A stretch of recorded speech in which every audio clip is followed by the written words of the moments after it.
Kia ora, g'day, welcome back everybody. Hey, here with a follow-on or follow-up Q&A to the video that I posted just the other day in and around how do you maintain that mindset or your training without burnout. Words to that effect. Sorry, I can't remember the title of the bloody video that I named myself. That was just put up a little while ago.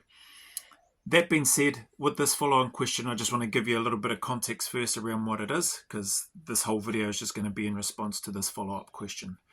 So it says here, let's call this carrying presence and awareness. From the I perspective, my presence is not the kind that demands attention. It's not loud or performative. It's anchored, grounded, and earthed. Yet I've been told numerous times it's felt, it's sensed, and sometimes interpreted wrong, just by standing still. This wrong interpretation could set off a chain of interactions within the perceptive receiver's nervous system, causing a fair bit of chaos to the untrained.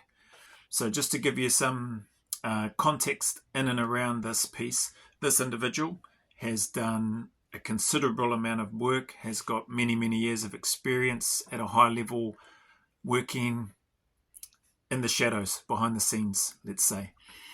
And different, not from the Special Air Service perspective, different environment, but I like the term same sort of gravity in terms of the work that they've provided and done for their country, for their governments, for their people.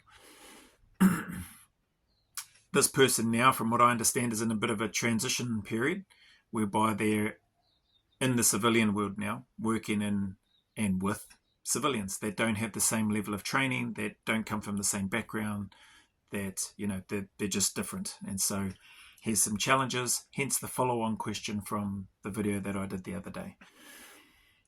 For example, presence is felt and captured in people's solar plexus, house of the emotional centers it has here, and the nervous system interacts and the perceiver tries to recall from their cortex a label. Therefore, in an eye-blinking moment, presence can be misinterpreted to dangerous. Therefore, we are now under a threat detection scenario within civic life, rightly or wrongly. I have come across this many times. Unfortunately, when this occurs, there is a knock-on effect in work environments. He sees too much, his presence is activating my anxiety, etc. It says here. Now, I understand this is a quick-fire way where trained presence is interpreted wrongly. I know that, and many others do, yet the general population who lives their life do not. So my direct question his direct question to me is, how do I operate in a world that supports people who know how to operate in the 9 to 5, yet outcasts those who carry a trained edge who try to work the 9 to 5? Says here at the end, a little bit heavy, mate. I'm aware, yet I know I'm not the only one that has walked through this and the standards we are met with compared to others. Just wanting to know if you have any advice on this. Whew. Hearty, mate.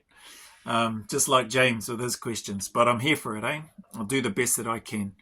I'm grateful to have accumulated, I guess, a whole bunch of different life experiences across a variety of industry sectors post my time in the military and the private security sector, etc. So I'll delve into that.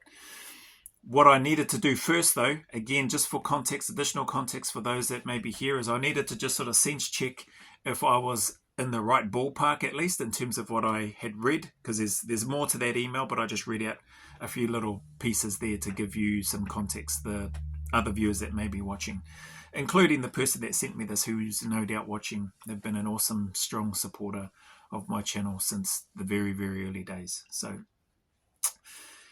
I needed to go back. Hey, can you let me check my interpretation with you first? Are you asking me, how do you live and work in a world where most people don't get that mindset, where they might feel scared or weird around you due to your background, training and or experience? Then I followed it up with, is it also along the lines of, excuse me, how do you stay true to your trained mindset in a world that doesn't always understand it without being treated like the problem? He was kind enough, he come back to me not long after and said, Joe, you nailed it. That tension in operating in spaces that often misreads things or worse, misinterprets my intentions. I'd value your insights on how you've navigated it. So, one, I was like, whew, I'm glad I was sort of in the ballpark and got that right. Two is that, yeah, he's definitely not alone. I think many people that even just come from a military background in general probably face this. There's many transitional challenges for former military personnel, which are pretty well known and well documented. And I think you speak to any ex-military personnel, we'll all have very similar stories. Whether you're ex-special forces or not doesn't really matter in terms of my experience in interacting with former military personnel.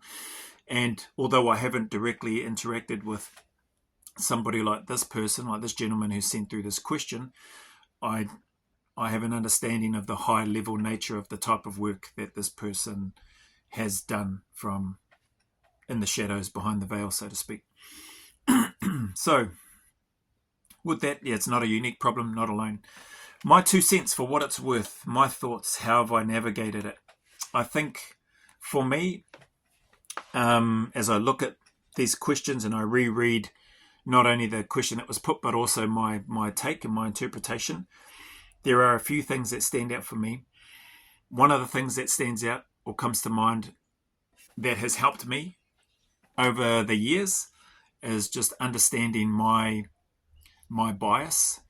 Not understanding all of my biases, but when it comes to this particular question and the challenges of trying to fit in, for want of a better term, whilst maintaining your training, your edge, your mindset, your skills, etc., understanding that some of my biases were they were being hardwired in before I even left the military. And I'll give you some examples. I really had a mindset, like it was common for those of us in the military to say, bloody civvies, civvies this, civvies that, in a negative frame, in a negative context, And so that wiring, without me realizing, was starting to imprint on my mind some biases in and around civilians in general. Hello, Nick Minute, I am one. And forgetting that I'm probably going to be one, no matter how much I might try to avoid that. So those things were starting to become hardwired and part of my DNA, for want of a better term, and my perception of civilians was already tainted, for want of a better term. I was already in a negative context. I also, with regards to that perception of civilians in general, I had a negative view of civilian life in general. I was like, I don't want to do that. I want to stay in the military till I die. That was that was my mindset, and that was sort of, I never thought I'd be married, never thought I'd have children. I thought I would stay in the military and continue serving until either my time was up, or I retired crusty and old and can't do anything. So, but I'm glad that neither of those things happened. But I did have a slanted and tainted view of the civilian world. So understanding that is probably one of the first things that I would encourage anyone, and to the gentleman that's been kind enough to send through this follow-up question. That's one thing that stands out in my mind. I already had a negative view of civvies in general. So that doesn't help. That's where I'm going with that. When I'm looking at this as well, probably other things that come to mind is that so when I'm looking at this here, it says, without being treated like the problem. I think for me, and if I carry on the line with the biases towards civilians, I was treating civilians like they were the problem. So I was adding to my own problems. This is me in reflection and trying to use my own experiences to help answer this question. My own biases and perceptions of civilian life weren't helping me. So I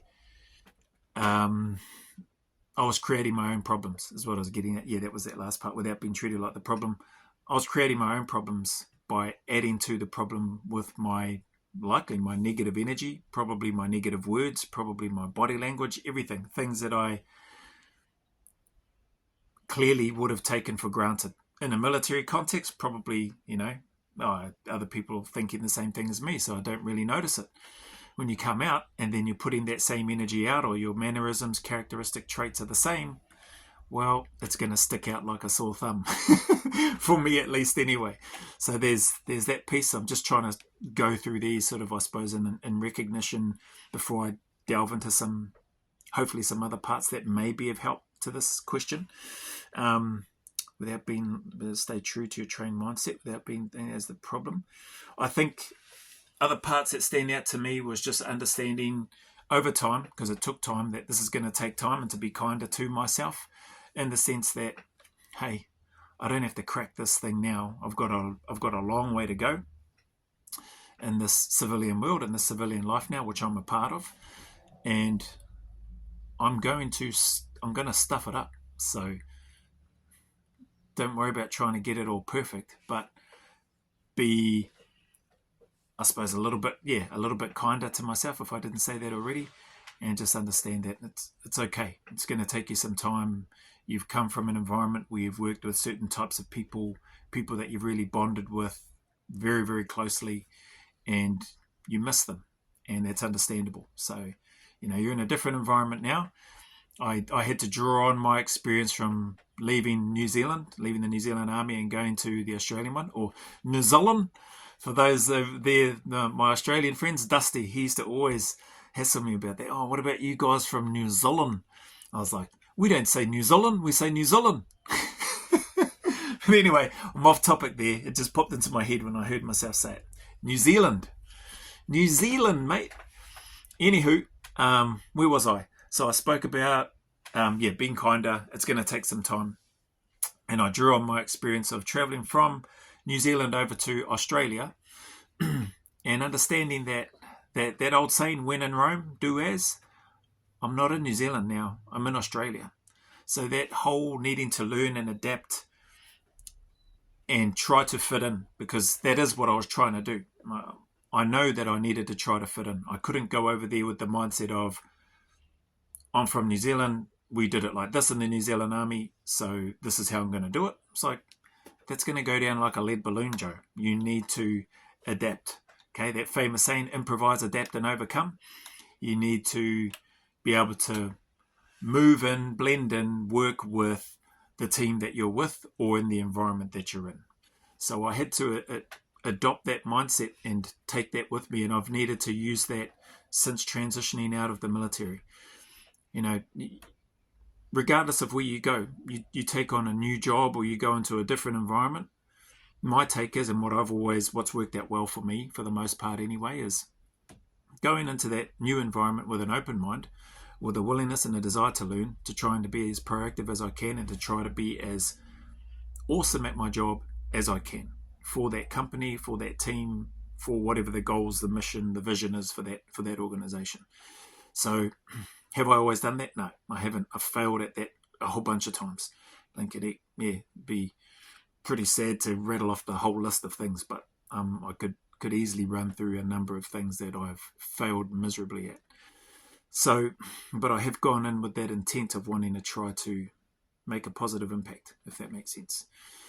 So understanding that and being willing to be adaptable, and to, if you need to, change some of the habits and behaviors that you have, not the good ones, not that trained mindset and all that sort of stuff, not that edge that you bring, that you carry, that you've developed through the work that you've done in the past. But there may be things like communication, if I use that as an example, that may be something that might need to be toned down or delivered in a different way. So in the military, it's no secret, every second or third word is a F word or a C word or a B word, or a not very nice word, in terms of communicating to a broader audience, or in a corporate organization, or to high-ranking officials, or all that sort of stuff. So the term might be a bit more professional with regards to the communication. I definitely needed to learn to change some of that. Thankfully, I learned some of those traits and habits while I was still in the New Zealand Army, and that carried over into the Australian Army.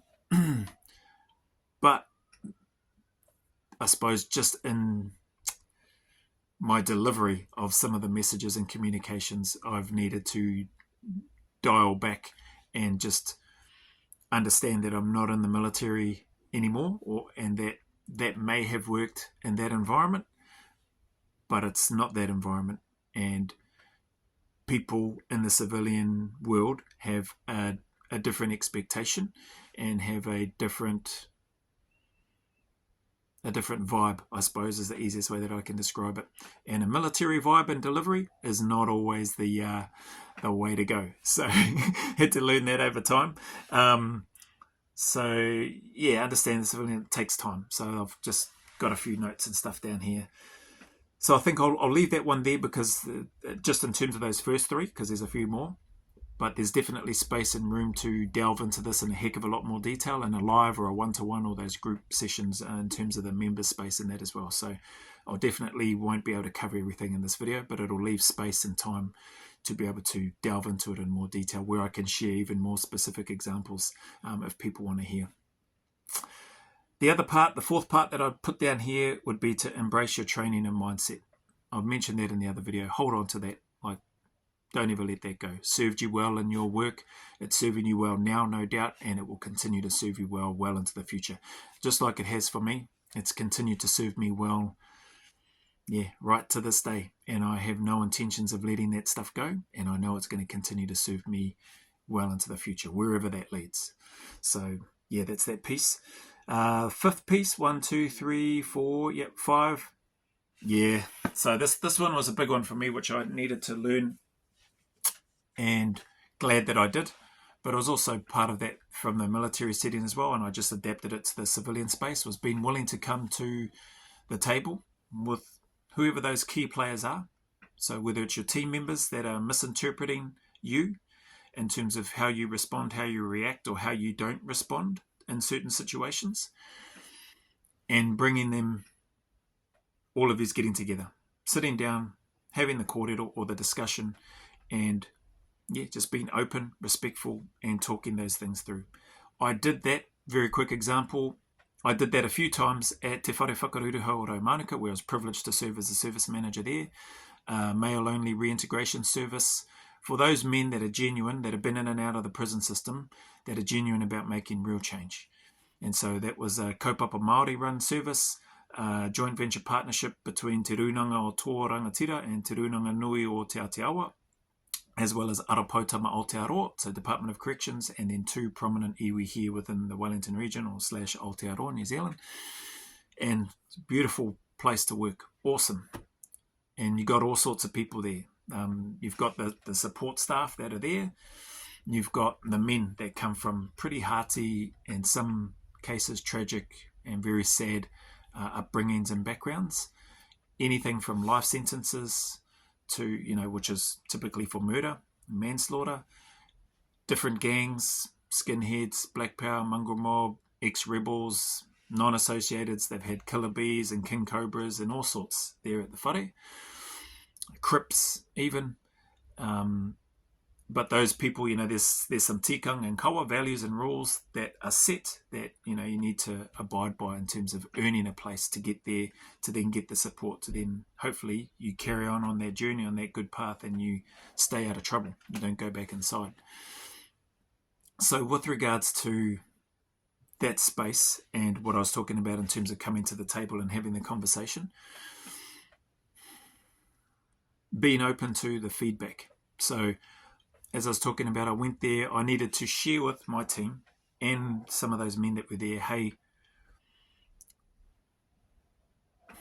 I'm wired the way that I am, because I do genuinely want to see you succeed, and I know that you're capable of making the change. You just have to want to do it. And if you want to do it, we are here. Like the team and I, we're going to help you, support you to do that. But don't waste our time. Don't give us the muck around. Don't tell us one thing and then behind closed doors you're doing all the other stuff that you're not supposed to be doing. So if you can do what you say that you're going to do, we are all in to help you. And I needed to let the team know, and the men, like, hey, I'm wired the way that I am because I've been used to working with really high performing individuals who are very self-motivated. I don't have to get on their back. They don't have to get on mine. I trust them. They trust me. They say they're going to do something. They go and do it. They take ownership and responsibility when they stuff up. They don't look to point the finger and blame other people. all these things I needed to just lay out on the table so that people understood when I asked them, as the role that I had as the manager, when I'm asking them to do something and I'm expecting them to do it to the best of their ability and within that time frame that's been given, or I've given them the option to let me know when they think they can have that done. But I give them some parameters and say, listen, it needs to be done at the very latest by this date. So they maybe have a few more days, and they tell me that they're going to do it by this date, but they still haven't done it. Don't be surprised if I'm holding you to account and calling you out and going, hey, why didn't you get that done? Why is that not done? Don't be upset or have hurt feelings if there's somebody else in the room, or if it's brought up in the staff meeting, the weekly meeting, because you didn't do what you said you're going to do. It's written on the agenda. It's written in the actions. It's written with the date next to it of when you said that thing was going to be done, and it's not done. So I want to know why it's not done. So by sharing that, by having that conversation, coming to the table, having that corridor, that discussion with the team, I've found has been really helpful. The team that I was with understood me better. They may not have agreed with it, but they understood, and they're like, oh, okay, Joe's not just being a wanker in terms of calling me out for not doing stuff. This is what he's used to. This is the same level of accountability that he holds himself to. He's told us that we can call him out if he hasn't delivered and done the things that he's supposed to do for us as the service manager for that service. And the list goes on. So, but coming to that table and having that conversation in a respectful way and just saying, hey, guys, like, I just want to put this out here. I want to put this on the table for you so that you have an understanding of how I like to work, what it is that I do. You can also, feedback into me how you like to work. I would love to know how you like to work. I would appreciate feedback, if I'm communicating to you in a certain way, how you're taking that, how you're interpreting that, because this is what I mean when I'm doing it. I mean, no, I'm not, it's not a personal attack on you. It's not a criticism of you. This is just, I've seen this. We said we were going to do this. We've done this. You haven't done that. So I'm asking. And I don't have time to, flower it up or fluff it up in some sort of special way to meet your needs, because we've got work to do and we need to keep the momentum. We need to keep rolling. So that piece coming to the table, and you can look at it and go, just communication. Like, you can break anything down, I think, or most things anyway, and just go, just have better communication. But your communication within that, there's some specifics of what you can do. And I've just tried to share a snapshot of some of those. Come to the table, talk about how you like to work. Maybe open it up to them first. Give them the opportunity. Hey, I'd really love to get a good understanding of how you like to work. What are some of the things that, that I could do to support you or to support this team? Put it, take a genuine interest and put it in their court, in terms of them feeling, okay, yeah, I feel a bit more comfortable to talk about, well, this is what I like to do, this is how I do it, it'd be great if you could do this, etc., and then working with each other and then find a way from there. But that communication piece has been very important and helpful for me. The last piece in here that I've got, or a couple of pieces actually still, is acknowledging, like I've touched on, there's always room to improve, evolve and grow.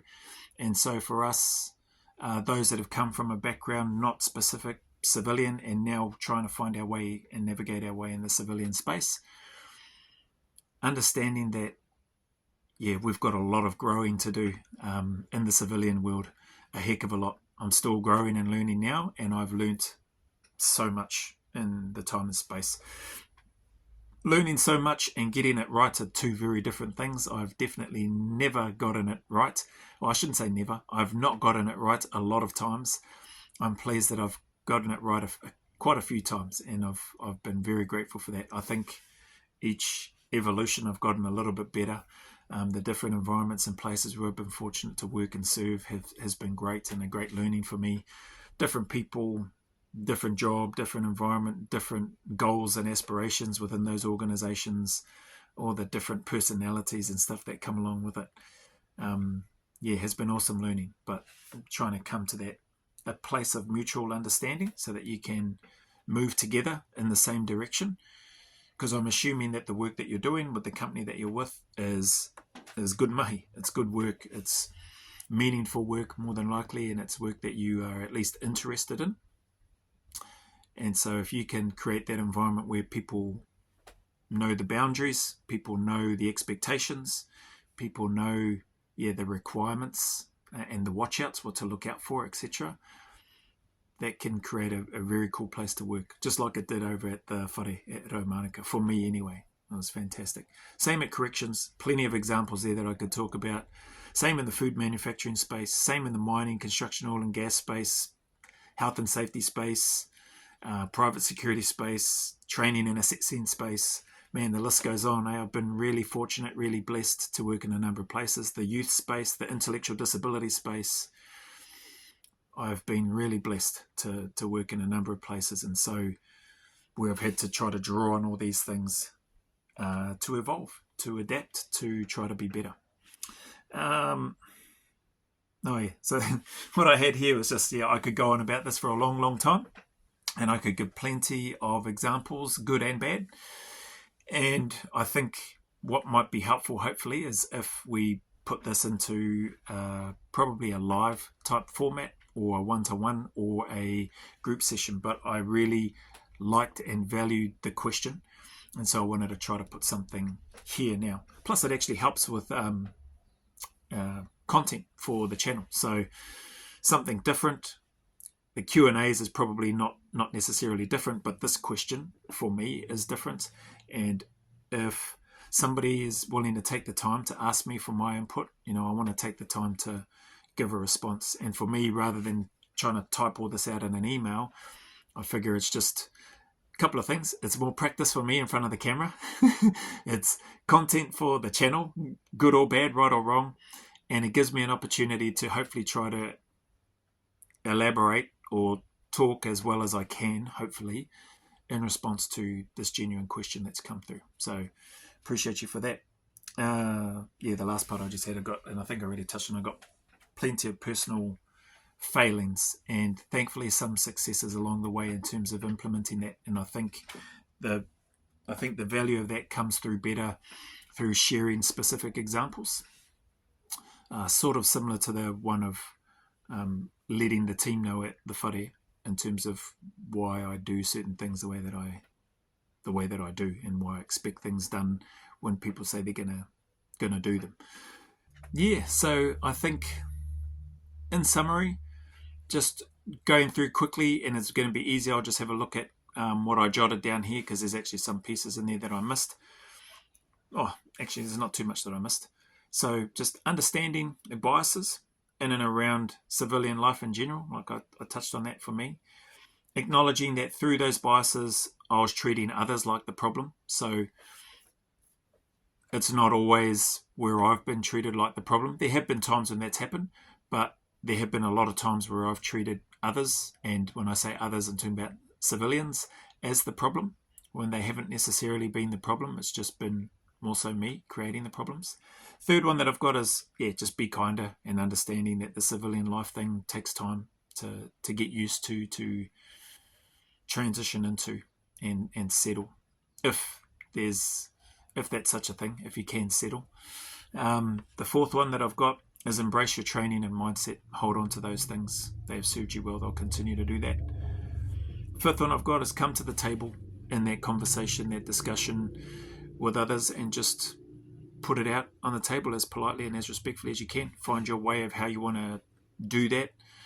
Allow them to lead, or you lead, or you bring them to the environment and then hand over to them to lead, or however it is that you want to approach that topic or those topics in discussion. And this piece, which I did mention, but I left out part of it. So acknowledging that we're always evolving and looking to adapt and improve. And the last part that I put down is, typically the harder the challenge, the greater the reward. That's been my experience anyway. So it's not easy, transitioning. It's not easy trying to fit in. It's not easy going from an environment where you're with just some incredible people, some of the best people in the world that you'll ever have the privilege to serve alongside and work with and or know, and you're no longer with those people anymore. It's can be a lonely place and difficult to get your head around. But understanding that there's still more light and growth and learning to achieve and attain, and that typically, my experience, the harder those challenges are, the harder the environments are, the more consistent and disciplined you can stay with it, the greater the rewards are. And if I use this one as a final example, for me, what I'm finding with this YouTube channel, with this YouTube thing that I've decided to just go full send on and go all in on, the challenge is hard. I'll tell you that right now. It is. It's not hard from the context of content or all of that sort of stuff. Like I find the content piece really easy. It's hard in terms of my desire to want to respond to everybody. I can't see that leaving. I think I put up a post a while ago, hey, unfortunately, numbers are growing. At the time that was early stages, it might have been around a couple of thousand or something like that. I was like, unfortunately, I'm probably not going to be able to get to everybody. And I was just going to just go, okay, well, just accept that. And I can't respond. But probably call it a combination of maybe OCD. But it's not really that. It's just, I appreciate the comments that go in. I've just decided I'm going to try and maintain responding to everybody for as long as I can. And because I want to, not because I feel like I have to, but because I want to. And people, like I've shared other times and in comments, replies to comments, that people want to take their time to ask me a question, to leave a message, to leave a recommendation or a suggestion. I want to take the time to reply, acknowledge and reply to what they've done, because it's important to me. So that aspect, in terms of the bigger, the harder the challenge, typically the greater the reward. I'm feeling that through this channel. Feeling the challenges, don't get me wrong, the filming, the editing, the uploading, the exporting, etc., etc. I don't feel it from a content perspective. Like, I feel like, man, I've got a huge, massive ocean full of content, and the fact with regards to what the channel is, what I've got planned for the channel and the growth and the activities and all that sort of stuff is, I'm not struggling in terms of content ideas wise or anything like that. But having and seeing the other part of that, seeing the growth of the channel, the growth is just one thing, but having a bit of a clearer vision of sort of not necessarily end state, but growth, evolution of the channel, and what that could mean and lead into in terms of not just for me and the channel, but for the members and for subscribers and for people that may stumble across this channel. It's exciting. It's and that's what I mean by, the harder the challenge, typically the greater the reward. I think the rewards are here already, as far as I'm concerned, in terms of what's been happening with the channel. And I just can't help but feel like the rewards will continue to build upon and grow. So just sticking in that place, as difficult as it may be. Hopefully, to the brother that sent me this question, the follow-on question in and around how to try to navigate this space in that civilian world, and the differences and the thought processes and people's interpretations and oftentimes misinterpretations of people like the gentleman who sent this question, misinterpretations of potentially sometimes the soldiers of the civilians and vice versa. Trying to find a way to connect and sort of bridge that gap and make it so that it's not such a wide distance, chasm, is that the term, between the two. Trying to come up with a different word than gap. Anywho, appreciate you as always. Appreciate your time, appreciate your energy, appreciate the support, the encouragement, all of it. Thank you very much. And as always, any challenges, struggles, difficulties, hardships, dark times that you may be going through, whether it's relationships, whether it's studies, whether it's employments, whether it's whatever it is, just know that you're not alone. Know that you are more capable than you think, than you realize. So keep turning up, keep staying in the fight, keep putting one foot in front of the other, stay consistent, stay disciplined. Those two things will see you right pretty much 100% of the time. And know that better days are coming for you. The sun will shine again, and that there is a light at the end of the tunnel. Remember, go always a little further. Who dares wins, and who cares wins. Shout out BW Harris for that beautiful play on words with regards to who dares wins and who cares wins. And until the next video, a big mana from me to you. Until the next video, filled with my aroha, respect, appreciation, and gratitude for you all. Thank you again for the question, sir. You know who you are. Hopefully my rambling helps in some small way.